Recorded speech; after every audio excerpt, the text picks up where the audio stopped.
to be possible. He says, but this is the most important point, I have authorized a 90-day pause and substantially lowered reciprocal tariff during this period of 10%, effective immediately, he says, as a result of more than 75 countries that have called representatives of the United States to express interest in negotiations. So immediately afterwards, there were a lot of questions here. Did Trump cave? Was this his strategy all along? Was he a madman? Was he bluffing? Did he have to convince people he was crazy? Was it the art of the deal? Well, Trump actually answered that for himself. He came out immediately in front steps of the White House, and he's like, yeah, I did it because people were getting afraid. Let's take a listen.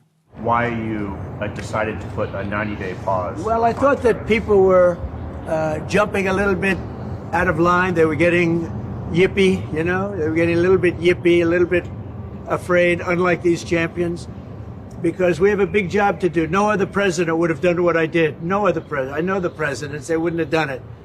And it had to be done. What was happening to us on trade, not only with, you know, if you look at it, not only with China, but China was by far the biggest abuser in history, and others also, but somebody had to do it. They had to stop because it was not sustainable. Last year, China made $1 trillion off trade with the United States. That's not right. And now I've reversed it. It's for a short period of time, but we made $2 billion. We're making now $2 billion a day. And somebody had to do it. Roger actually said it. Charles Schwab was here a little while ago, one of the great financial people, and he said he's been waiting for 40 years for somebody to do what I did over the last month. Nothing's over yet, but we have a tremendous amount of spirit from other countries, including China. China wants to make a deal. They just don't know how quite to go about it. You know, it's one of those things they don't know how quite. They're proud people. People are getting a little bit yippy. That's what the president says. Yet, if you listen to his advisors, this was the plan all along. Here's the Commerce Secretary, Howard Lutnick. Nobody backed off. Absolutely, this was all part of the plan. Let's take a listen.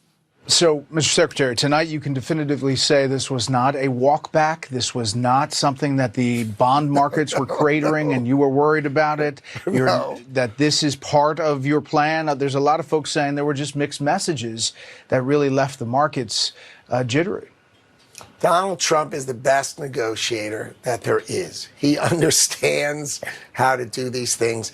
And these were crystal clear instructions. No negotiating till 2 days ago. He would be willing to negotiate, but broadly. And then yesterday was, I'll do bespoke. And bespoke, that's what launched it. I mean, every country wanted to come and talk to us. And what are we supposed to do? So Scott and I went in and talked to him about what do we do and how do we do it. And I think this is where we are. So the president made his decision. He truthed it out with Scott and I in the room, just the three of us together. And this is where we are. Scott, Bessent, myself, and Ambassador Jameson Greer, who's our USTR, just have so much work to do with so many different countries. But we've got to make fair deals for America. And Donald Trump said, for the big countries, the lead negotiator of those transactions is going to be Donald Trump. He wants to do it. He wants to drive it. And what could be more fun for Scott and I? It was not a back down. What could be more fun, Sagar?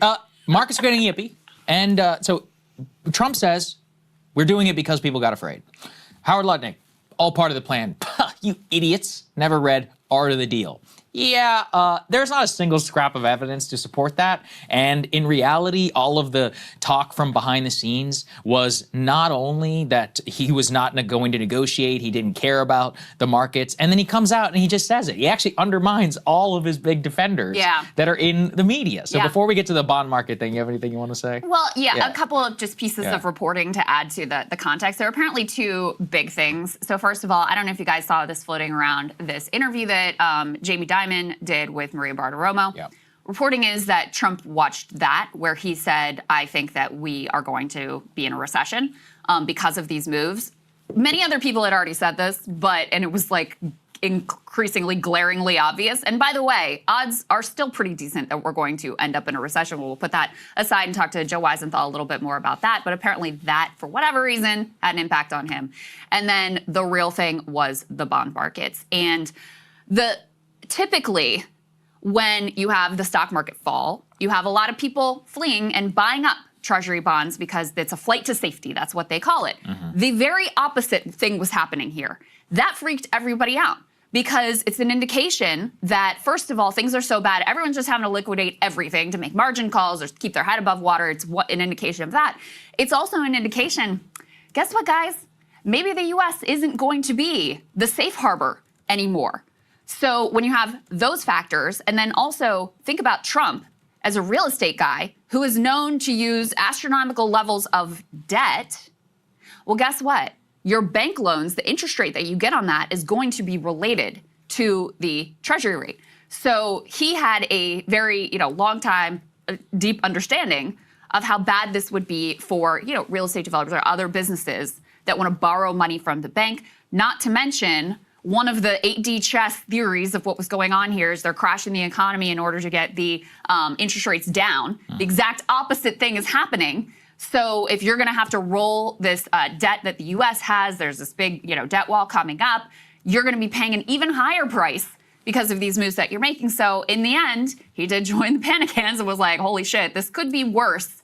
And one of the things that was reported, I can't remember which outlet reported this, but he was like, I'm okay with a recession, but I was getting worried that we might be in an actual depression. Yeah. And so he walks back from the edge. Now, to be clear, there's still a very hefty tariff regime in place. I mean, China's our #1 trading partner. So you guys know, so many of our consumer goods come from China. There is an insanely high tariff, 125 or whatever the hell it is, 40%, 140%. On goods coming in from China. That alone is insanely impactful. Then you still have 10% tariffs across the board.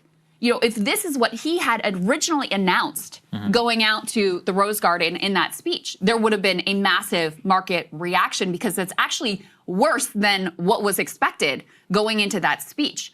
But there's a relief because, number one, just, it's not as bad as it was. And number two, because it showed that Trump could be moved and wasn't just a total madman going for the next Great Depression. Yes, that's right. That's an important point, and it actually gets to kind of a market veto. Let's get into this for the bond market before we bring in Joe Weisenthal. Charles Gasparino over at Fox News really broke down the scare in the bond market and why it ultimately forced the White House's hand. Let's take a listen.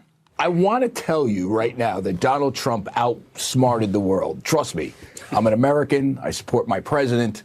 But that's not really what happened here, from what I understand. And I know I'll get pushback, but here's what it is. First off, we should point out that one of the good things about this is that Scott Bessent is finally in the White House. He's finally leading this. I mean, up until a couple of days ago, it was Lutnick, it was Peter Navarro, the Commerce Secretary, the trade advisor, very much hawks. Now it's Scott Bessent, who believes in cutting deals as opposed to, just just putting these tariffs out there and let's be a mercantilistic economy. That's number one. But number two, let's recall what happened overnight.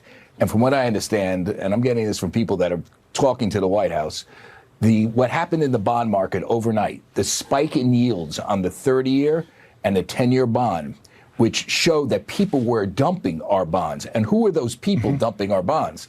Japan, the biggest holder of bonds, was selling bonds. That's what I'm getting from some very big money managers. China, maybe to some extent, but it was largely Japan and others. If you have a mass sale of bonds, that means people are losing confidence in the U.S. economy, on the ability to do deals with us. And from what I understand, this is what forced the hand of this 90-day reprieve. Now, is it a good thing? Are people coming to the table? Yeah. But if you read between the lines, or not even what Scott Bessent said, we have no deals, right? There's nobody that is really there saying, this is what we're going to do. And they paused it anyway. So my thing said, well, I'll give you this. There is some art of the deal here. And by the way, brilliant move by putting China in the corner. But that's a whole separate thing. Because remember, that's a very difficult negotiation. Everybody else is a lot easier. They do want to deal with us. Whether they want to be, forced into really bad trade deals on their end is a whole other negotiating story. But make no mistake about it, you cannot divorce this decision right here from what happened last night, which was, people focus on the stock market all the time. It's the bond market and the sort of lending markets that's the plumbing of the economy. And those markets were imploding last night. And that's why we have a 90-day freeze. Let's see if those markets improve. Someone told me we had